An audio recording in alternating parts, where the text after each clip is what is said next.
Hey everybody, Reef Girl here, and welcome to my channel.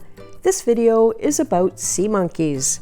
If you grew up in a time when magazines were still a thing, you know, made of paper, you paged through them, and there were little tiny ads in the back, you might know what sea monkeys are.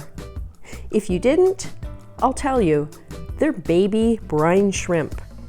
This video will be about my little adventure into hatching baby brine shrimp. I'm thinking the first question is going to be, why? Why would you want to hatch baby brine shrimp? The answer is that they make great food for coral and small critters in your tank. When hatched and alive, you can feed them to your tank, and everyone who can get one is going to chow down and get the benefit of nutritious live food. A couple years ago, I bought some brine shrimp eggs to top up in order to get free shipping. When they arrived, I looked into a little bit of what the process was to hatch them and what they were for, etc. And then I got distracted, put them away, thinking I'd get back to them, and I never did. I found them by accident a couple of weeks ago, but they had expired. So I looked into it again, only to discover that suddenly brine shrimp is a thing. On the recommendation in a video by Aquarium Co-op, I bought this Zis brine shrimp hatchery. They say it's the best. I can see why. Assembly is one step. Screw the valve into the bottom. I'm doing a leak test to make sure I got it in there tight enough.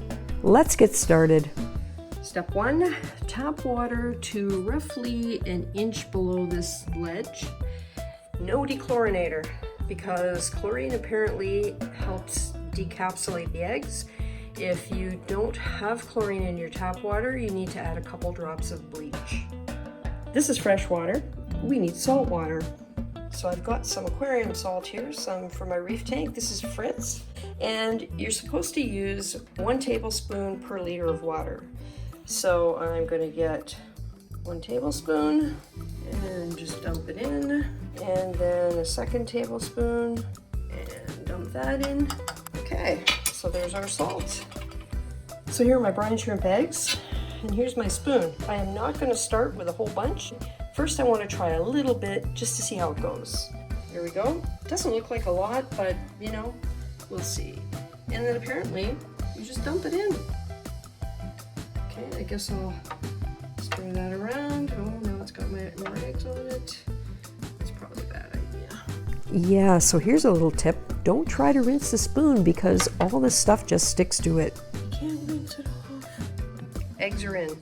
What's left in the bag needs to be sealed tightly and stored in the refrigerator away from heat and moisture and oxygen so that they won't start hatching in the bag. So next I have to put the lid on. You can see I've got it all prepared here with everything.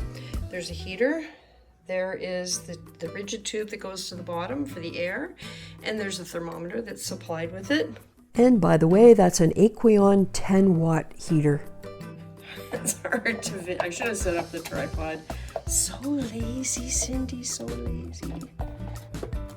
Okay, so there's my heater. You can see it's kind of down to the bottom, but I'll fix that in a second. My bubbler tube is down to the bottom, and my thermometer is visible right here. So now I'm going to plug in the bubbler. Got it ready to go. There's my little nano air pump, and I have a plug right over here. And there we go. Now I'm going to fix the height of the heater because I don't like it way in the bottom like that. Alright, so what I did was I wrapped the excess heater cord around the handle, and this suspends the heater in the middle, which makes me a lot happier.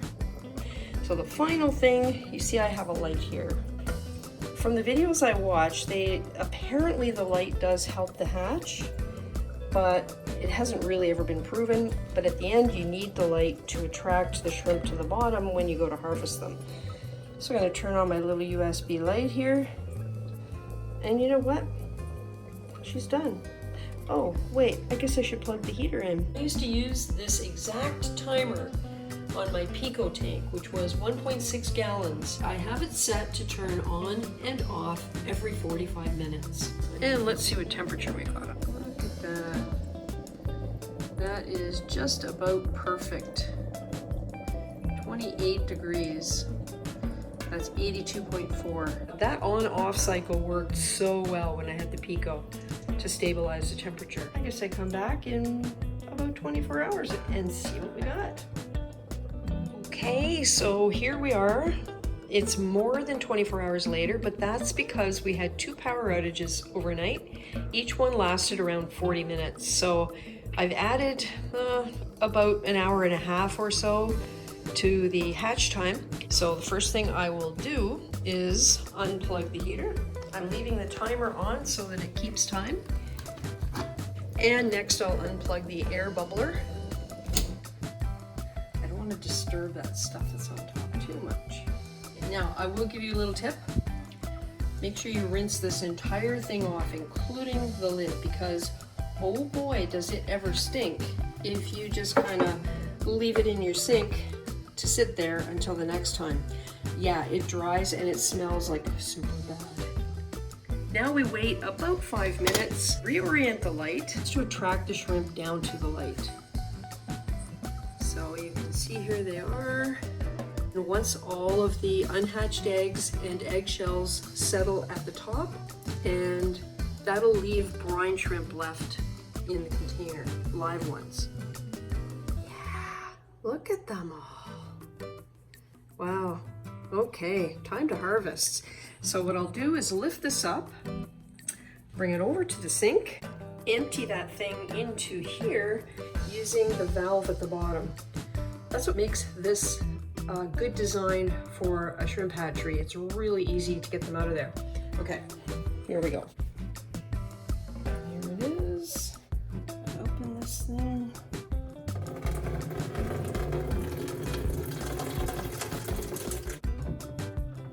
Nice thing is using this container, I can set the jar in there and leave it. Don't want to draw any of that stuff out. I just want the shrimp.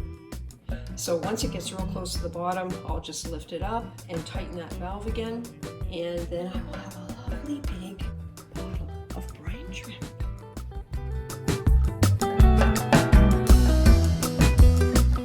Okay, so you can see we've got essentially waste in here, and after I go downstairs and feed the shrimp to the tanks, I will come back up and rinse everything, including the lid and all of that stuff, as I said before. Look at this. Apparently the dark specks are unhatched eggs, so there will be some of that mixed in, but not much. Yeah, now let's go feed them to the tanks. So we're downstairs now, and I have my baster,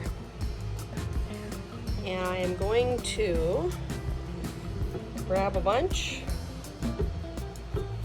a baster full. So in the frag tank, I have shut off the filter and the green machine, but I've left the power head on. So let's see.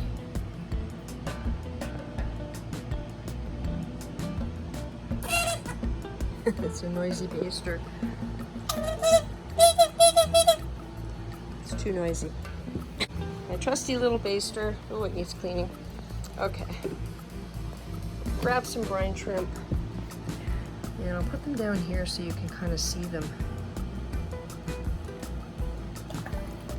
So I think that's going to be enough for that tank. The last thing you want to do is pollute your tank with a bunch of stuff that's not going to get consumed. So this tank, I've turned off all the flow and everything. Yeah, the clownfish is not happy. She doesn't like anything coming in her tank. So let's see if the fish will actually eat them.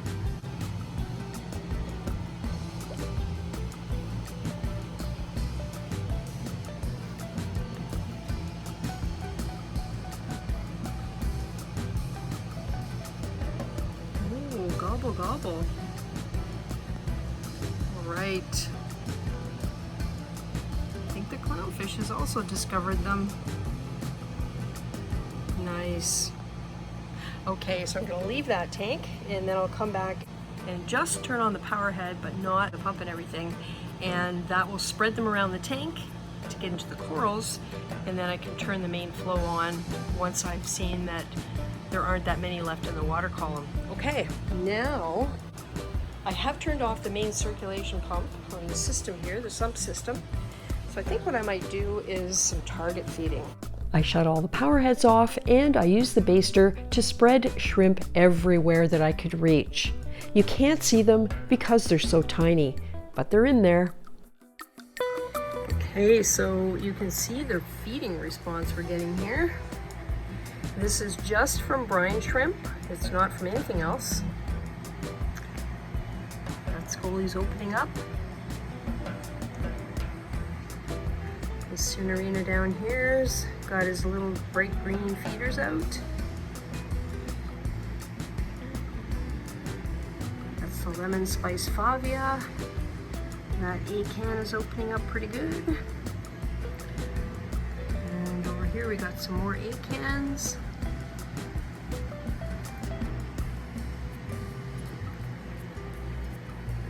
Pectinia is nice and puffy. This Symphilia is actually closing its mouth on some. The maize brain starting to put out some tentacles. I also have this maize brain. You can see the mouths are opening. This guy here.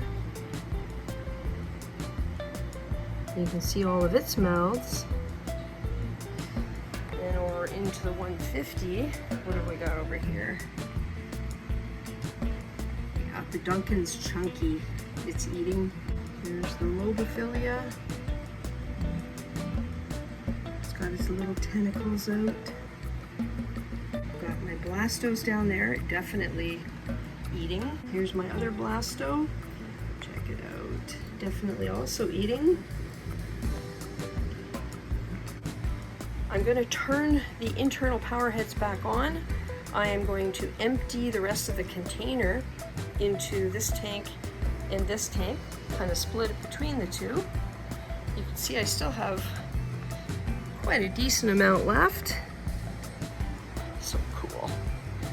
So the total time invested in this is somewhere around half an hour. If you add it all up together, including the feeding. And I've only done it 3 times. This is the 3rd time. So I can't really say what the benefits are.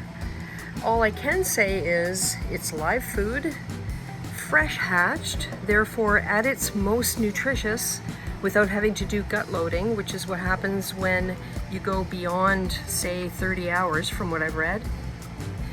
The fish seem to be enjoying it. And over here, this Scolimia always puts on a good show when it comes to feeding. So there's obviously something that it's getting. And then over here, usually here it's the Duncan, which, you know, you can't really see because of the water flow. I imagine if I turned the power head flow off in about 10 minutes, there would be tentacles out all over the place. So I think it's worth doing. And I certainly think it's worth assessing over the next few months just to see if I notice much of a difference. And I'm hoping that over the next few months, I will actually have a tank into which I can look through the sides to get a really good rounded picture of what is going on. This is not sponsored. I paid for everything.